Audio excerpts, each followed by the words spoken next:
One of the first videos we did at Lineage Culinary was a recipe for pizza dough. And it's definitely our most viewed video. Now we appreciate the comments, even the critical ones, because it helps us to get better and know what the audience is looking for. So a couple themes in the feedback. One was that the video was too long.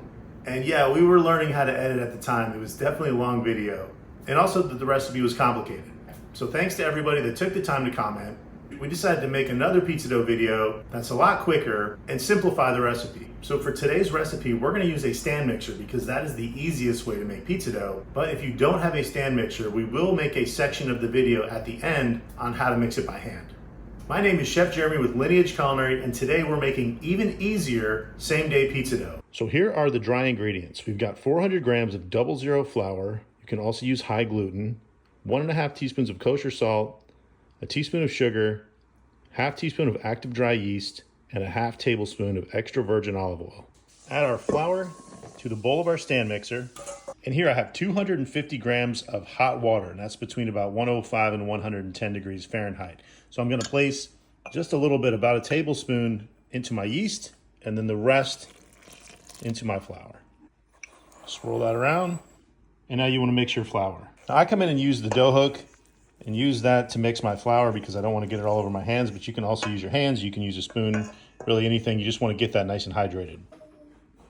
So let's talk a little bit about what we're doing here. This is called Autolyse. And Autolyse is when you add flour and water together and let it hydrate and rest for a period of time.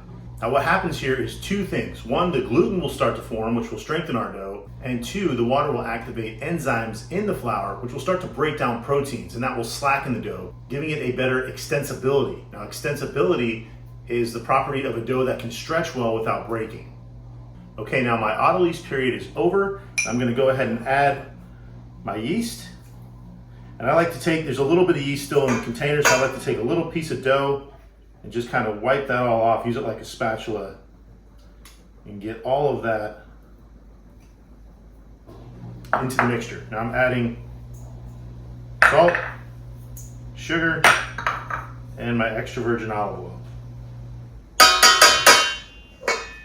I place my dough hook into the bowl. Go ahead and attach it to the mixer.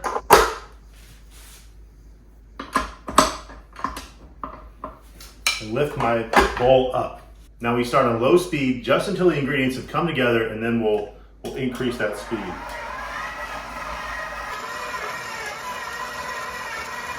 So we're gonna go ahead and move that on to medium speed.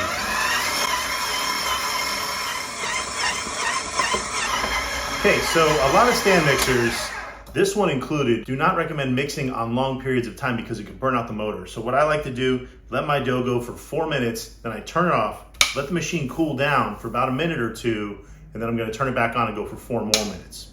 So my dough is ready. Go ahead and turn that mixer off. Drop it down.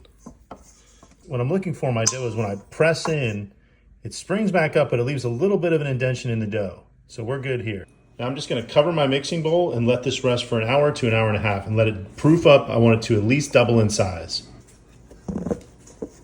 Now it's time to portion and roll our dough. You can see here our dough is proofed up nicely. It's doubled in size. And you should let your dough proof from between 4 to 6 hours. I'm gonna drop my dough out onto the cutting board. I'm gonna cut this in half.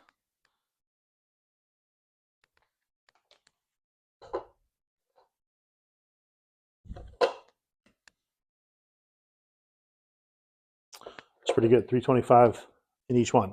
So now you want to take your dough, and what you want to do to portion these is you want to push forward and then forward. And I'm going to crisscross my hands in sort of an X fashion until that dough starts to tighten up just a little bit. Doesn't take too long. And I can feel the dough starting to tighten up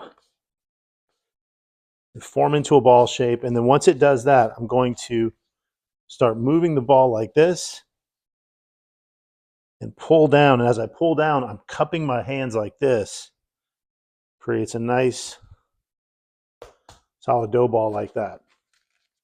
I take a quart-sized Ziploc bag, spray with a little bit of pan release,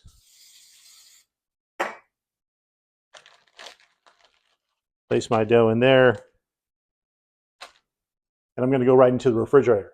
Now, when I want to use this dough, it's important to pull that out of the refrigerator and let it rest at room temperature for about 20 to 30 minutes so it's not super cold. Okay, so now it's time to stretch our pizza dough. So we're going to go ahead and remove it, and that pan spray we put in here will help keep it from sticking. And now you want to lightly flour your bench, a little bit of flour on the top. And now the first thing I'm going to do is I'm just going to kind of press down with my fingers and spread that dough out. Now there's a few different techniques for stretching dough. The first one, this is probably the most useful one, is to kind of push like this. And you can see what I'm doing with my hands. I'm spreading out. I'm pushing away from me and out with my fingers.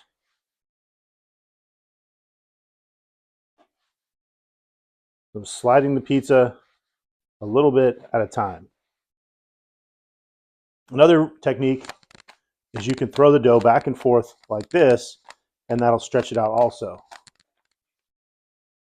Now here's another technique. You can place your hands like this, and you're going to kind of pull the dough out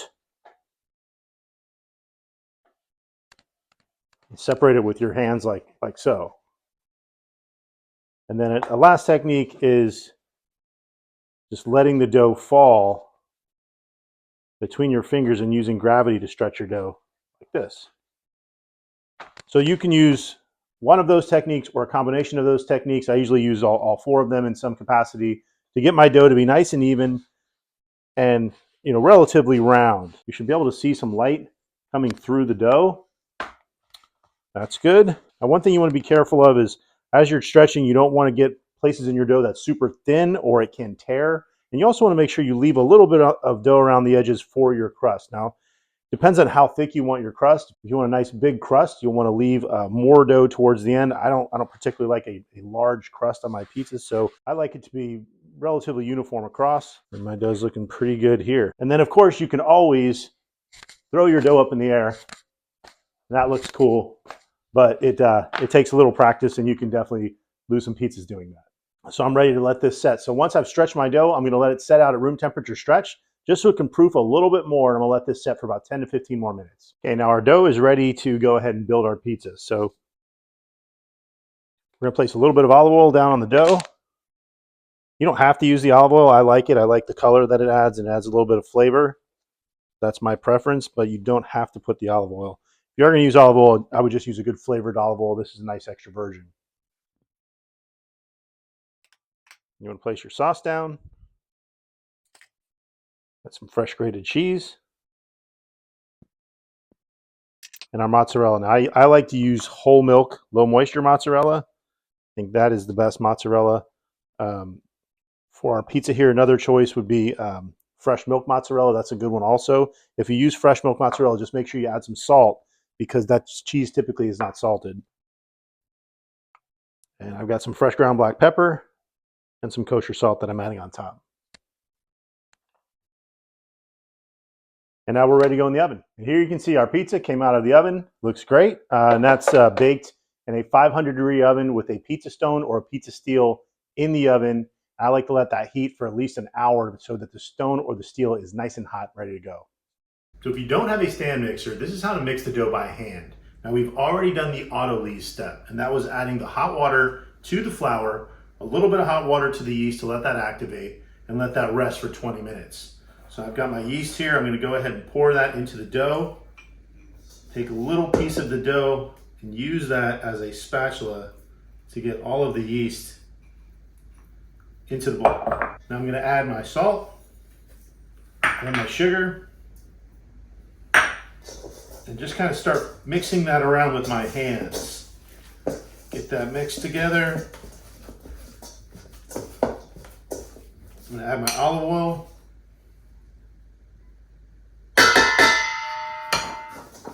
And again, just mixing with my hands. Now, at this point, my dough looks like this. So now I'm going to take my hand and I'm going to pinch. And I'm going to move down the dough and pinch. This is called pinching the dough. I'm going to do that a couple of times. And now I'm going to fold the dough. I'm going to pull the dough up and fold 4 corners over the dough. And I'm going to repeat this. So fold the dough up.